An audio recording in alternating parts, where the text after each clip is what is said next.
Everyone, so as I stated from last week, I am showing you how to write a pattern from scratch. Now, as we left off,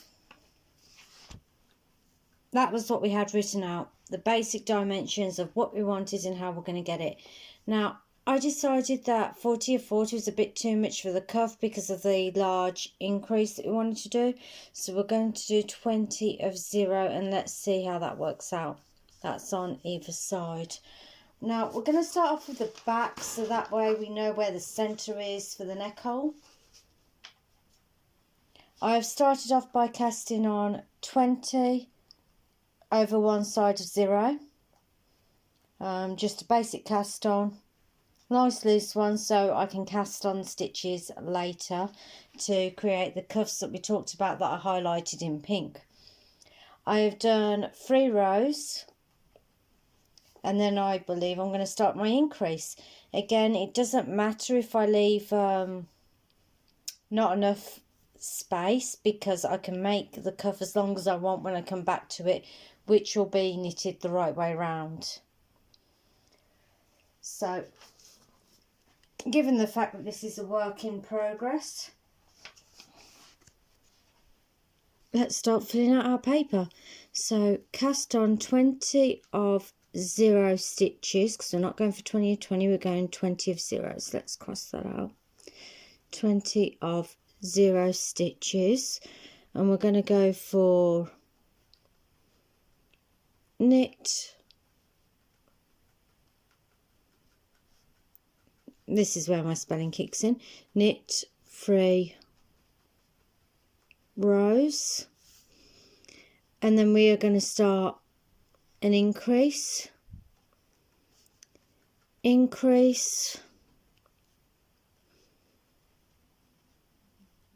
every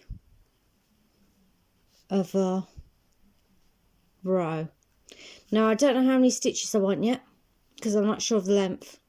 Like I said, this is a pattern I am working from with scratch. If you're following along, please wait until I've got a final pattern up. This is again just a demonstration of how I work it from scratch. So I've done 3 rows, and I'm going to do the increase when the carriage is on this side, and I am still going to go every other row. Again, I know the length I want it, which is 55 centimetres. If you have done your test swatches, then you know how many rows is 55 centimetres. Don't forget to minus off your rib. Taking off the rib, because you will not be needing that. So if you're doing a rib of 5 centimetres, just cut it back to 50. Again, I haven't done a test swatch, so I can pretty much go ahead with doing the whole bed of this. I'm working on a tension 4. That is probably good to know, and as stated in the description in the previous video, I am working with the ombre raspberry pink from Aldi. It's quite a nice colour. It's got all these different shades in it. It'll be interesting to how it comes out. So I don't know how many rows I'm doing yet. Look, every other line. I did say increase every other. Again, this is an untested pattern.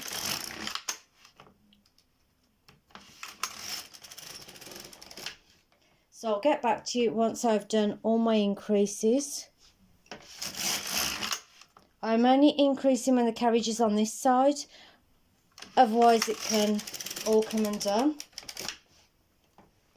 If I increased on this side, what would happen is you'd basically have a loose end stitch and it will fall off.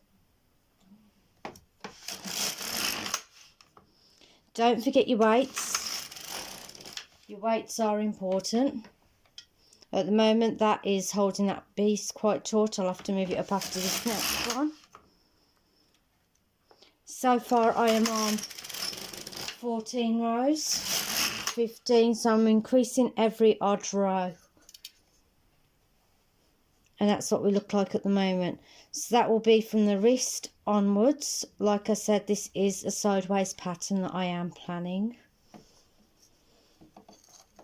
So yep, I'll catch you up once I've done all my increases.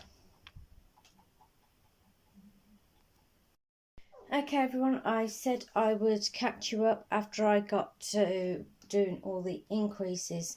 Now I have 125 rows of increase on 20 of 61 because I've only increased on the one side. So that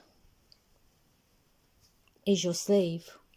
If you want your sleeve a bit longer, but like I said, we are going to be doing a cuff for that anyway, so that will go on a bit further, but that is your basic sleeve. Test it, line your arm against it. That actually comes to the, if I go from shoulder, that actually comes to about here on my wrist, which is fine because like I said, we will be doing a cuff, so you need a longer cuff, but the cuff will come later. Right now, let's show you where we are on here. So on here, we are at this point. And we're about to do this middle bit. Now, this middle bit, we couldn't measure by stitches or rows yet, because I haven't done test swatches, which is kind of naughty of me. You should do test swatches. I want 51 centimeters, so I'm just going to knit straight until this corner, this very last stitch over here, meets 31 centimeters across, and that will be the waistband. So just knit straight. I will tell you how many rows it is. So number 3, knit. We don't know how many rows yet. Rows. And then number 4, we'll be doing the decrease because it'll be over here. And that will be the basics of our back done. So let's get started on that. We'll work out our waistline and find out how many rows. At the moment we're on row 125. We're going to zero that off, so we know exactly how many rows, and we're just going to go back and forth. Writing patterns can be easy if you do the legwork first. So if, like me, you've just checked your arm length, you're happy with what you've got, put your weights back on, and let's go for 51 centimeters.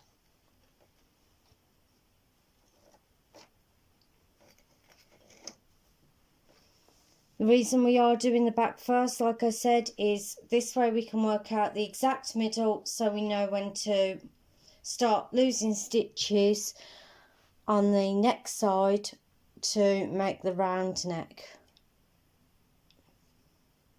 I'll let you know how many rows. Back and forth we go. Okay everyone, so the magic number I have for you is 140 lines. So knit 140 rows. So now we're at this point. Now I know this seems a little bit short, but don't forget we've got to add the rib on, and you can make that as long as you want. If you want this wider or you want this longer, change your increase rows. If you want your arms longer, change your increase rows. But this is the shape we are going for. We are adding these ribby bits on afterwards, the bits I've highlighted in the pink. So we've got knit 140 rows, and that is where I am about up to now. Let's pan down a second.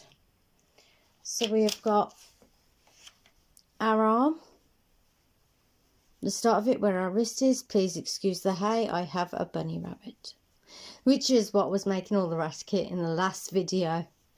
So yeah, that is our arm and our middle done.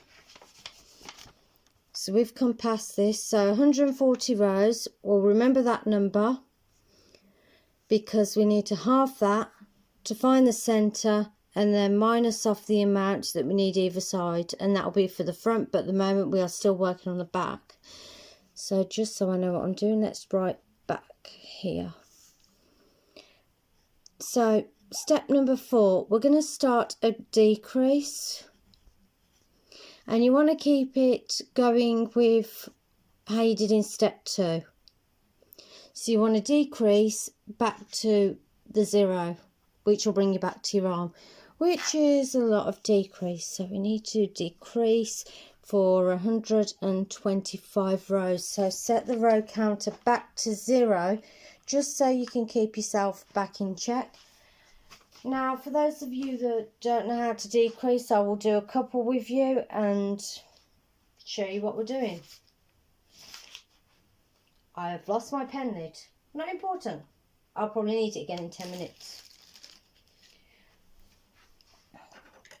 So, you want your holy tool?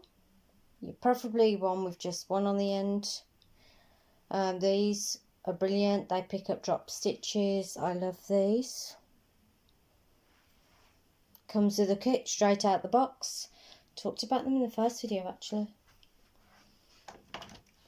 And all we're going to do to start decreasing, remember at the start we also did 3 rows that wasn't a decrease, so don't worry if your numbers don't match up. You're just going to take your first stitch, take it off, put it onto the next one, run the machine across for 2. Because we only increased every other row, we're going to decrease every other row.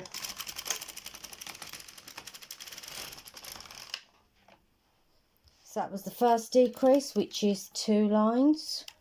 Next decrease, again, you're just taking it off, putting it onto the next stitch.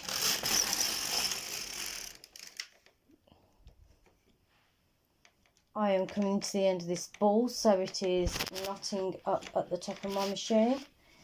If that happens, don't force your machine. It's the quickest way to break everything. Just gently take your time and unknot it. So it didn't. Again, you're always decreasing on the one side.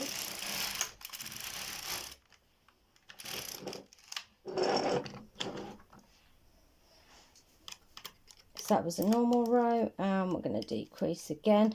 Make sure your needle goes all the way back into not working position. You don't want to do an accidental increase. Been there, done that.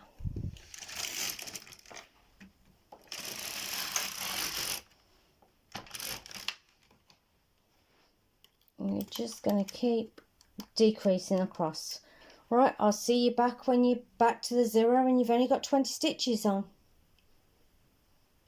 Just keep decreasing, keep moving your weight. But like I said, this is the decrease for the other arm, and this is going to be your waistline. It's a sideward knit, backward jumper, and we're going to do this, and this is going to work. When it works with all my corrections on my notes and everything, I will put the information. What's going on there? I will put the information in the description of the pattern that I've managed to get fully working, so that if you want to, you can follow it rather than just watching all the blunders. Catch you in a few minutes. Hey everyone, so welcome back. I say welcome back, but I only paused the video for a few minutes. So I've taken this off the machine already, and I've blocked it just so you can see where I'm at. I don't normally block. The blocking technique I used was a wet pillow slip and then ironed over it just to stop it curling a little bit so you can see where I was. So, looking at our diagram, we have decreased the 122 rows and knitted a further 3 rows. That gives you 2 sleeves either side, which is here, and your base pattern here. Again, this has been knitted sideways. So far it's going to plan. So now we need to work out the front. I'm going to do the cuff bits last on a final video. That'll probably be in 2 weeks time. But for the front, what we need to do is we need to work out where we want this 30cm hole to be. Assuming that you don't want a raw neck edge, assuming that you want it to be like the cuffs. Maybe a little ribbing there. Ribbing we might do by hand for there because it's easier. So if we know that the central bit is 140 rows, I'm just going to divide that by 3. Hey Google, 140 divided by 3. The answer is approximately 46.666667. So let's go 45. So when I do the front next week, what I'm going to do is I'm going to take this front. So let's draw another bit here. So we're going to do front. We're going to have the same shape-ish.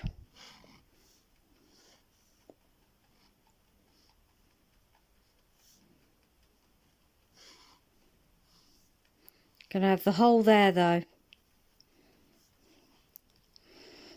So Google said 146.4555, whatever. The reason why I'm going divided by 3 is because to me, that looks about right. If I take this and divide it by the 3, that'll give me a gap here, and that's what I want for the neck. In theory. So in theory, if I do 145 lines, no, 140 lines, so that goes all the way across there. So then if I do 45 lines here, 45 lines here,